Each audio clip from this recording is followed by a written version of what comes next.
మనము ఈరోజు కలవకొండలోని శ్రీ లక్ష్మీ నరసింహస్వామి దేవస్థానం గురించి తెలుసుకుందాం.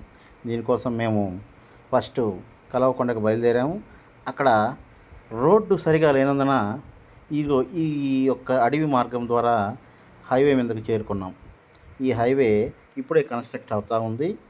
ఈ హైవే కన్స్ట్రక్షన్ చూస్తున్నారు కదా, ఇటువైపు అటువైపు చెట్లున్నాయి. నేను, మా అబ్బాయి, మా ఫ్రెండ్ వాళ్ళ అబ్బాయి, మా ఫ్రెండ్ వెళ్తూ ఉన్నాము. వెళ్తూ ఉన్న దారిలో అక్కడక్కడ రోడ్డు మరమ్మతులు జరుగుతూ ఉన్నాయి. చూడండి, ఈ రోడ్డు మరమ్మతులు అనేటివి జరుగుతూ ఉన్నాయి, కనిపిస్తున్నాయి కదా మీకు విజువల్స్ అనేటివి. చూడండి, ఇలాగా వెళ్తూ ఉన్నామండి. ఈ ఈ వెళ్ళడంలో ఈ పక్కన బాగా మంచి ఇది ఇలా వెళుతూ ఉన్న మాకు మార్గ మధ్యంలో చెట్లు బాలే ఉన్నాయి పచ్చగా. ఒక అట్మాస్ఫియర్ అనేది కనిపిస్తూ వచ్చింది. ఈ రోడ్డు కూడా కన్స్ట్రక్షన్ అవుతూ ఉంది. చూడండి, ఇప్పుడే కొత్తగా కన్స్ట్రక్షన్ చేస్తున్నారు. ఈ చుట్టుపక్కల అట్మాస్ఫియర్ చూడండి. అదిగో అది కనిపిస్తున్న గుడే మనం వెళ్ళబోతున్న గుడి. చూడండి, మీకు కనిపిస్తున్నట్టుంది ఆ చెట్ల పైల. ఆ గుడికి మనం ఇప్పుడు వెళ్తూ ఉన్నామండి. ఈ సైడ్ అంతా కూడా బాగా చెట్లు. ఇదిగోండి చూడండి, ఈ మధ్య కొత్తగా వేసినట్టున్నారు.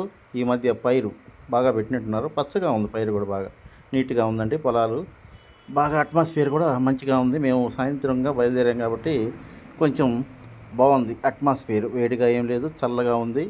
అట్మాస్ఫియర్ బాగుంది. వాతావరణం కూడా మనకి అనుకూలంగానే ఉంది. చూడండి ఒకసారి రోడ్డు చూడండి ఎలాగుందో. ఇది ఘాట్ రోడ్ రికార్డు వెళ్తామని చూడండి. ఇక్కడి నుంచి మనం ఘాట్ రోడ్కి చేరుకున్నామండి. ఘాట్ రోడ్ మీద పిల్లలు నడుస్తూ వెళ్తున్నారు చూడండి. ఇదే మనం కలవకొండ కొండ మీదకి వెళ్ళేదోవ. ఈ కొండ మీదకి వెళ్తూ ఉంటే ఈ సైడు బాగా చెట్లు పెంచున్నారు. ఈ సైడ్ కొంచెం ఆక్రమణలో ఉన్నటువంటి భూమి. మనం ఇలా వెళ్తూ ఉన్నప్పుడు మనకి మొదట ఒక గుడి అనేది ఎదురుపడుతూ ఉంది చూడండి.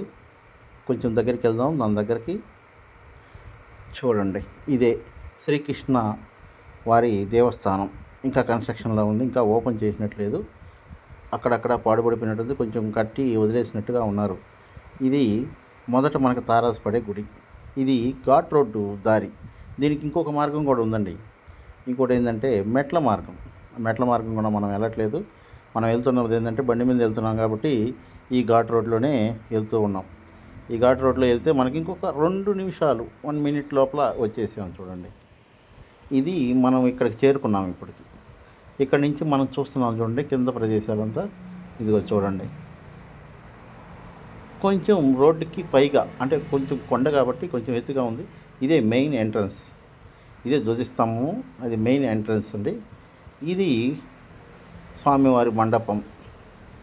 దానికి కొంచెం ముందుగానే మా స్వామివారి మండపం ఉంటుందండి. చూడండి స్వామివారి గుడి అది.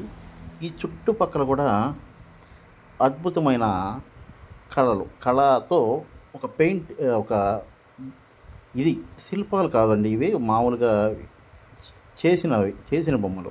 చూడండి, కొన్ని కన్స్ట్రక్షన్లో ఉన్నాయి, సిమెంట్తో చేసిన బొమ్మలు. కొన్ని కన్స్ట్రక్షన్లో ఉన్నాయి, కొన్ని కన్స్ట్రక్షన్ అయిపోయి పెయింట్ కూడా వేయడం జరిగింది. కానీ ఈ యొక్క చిత్రాలు భలే నీట్గా వేశారండి. ఎవడేసారో కానీ భలే నీట్గా చేశారు. ఇవి సిమెంట్తో తయారు చేసిన బొమ్మలు, దేవుడు ప్రతిమలు ఇవన్నీ. చూడండి ఒకసారి, ఇవిగోండి ఇవి. ఇది శ్రీ లక్ష్మీ నరసింహస్వామి వారు అమ్మవారితో ఉన్నారు. ఇక్కడ శేషపాణపై ఉన్నారు. చుట్టుపక్కల కూడా అద్భుతమైన ఈ యొక్క కన్స్ట్రక్షన్ అనేది బాగా జరిగిందండి. చూడండి, ఇదంతా కూడా మనం కవర్ చేసాము. ఆ రోజు ఎవరు లేరు మేము వెళ్ళేటప్పటికి. గుడి కూడా ఓపెన్లో లేదు. కాకపోతే మేము బయట వరకు, అంటే దేవుడి సన్నిధానం కాకుండా కొరవంతా కూడా కవర్ చేయడం జరిగిందండి. ఇది మండపం అండి. ఇక్కడ మనం కూర్చొని ఉంటాం. అదే దేవస్థానం. ముందు కనిపిస్తుంది కదా, అదే స్వామివారి దేవస్థానం. స్వామివారికి ఎదురుగానే గరుడ హనుమాన్ అనే స్వామివారు కొలువై ఉన్నారు. ఆ స్వామివారు గుడి ఇది. చూడండి, ఇది కలవకొండ యొక్క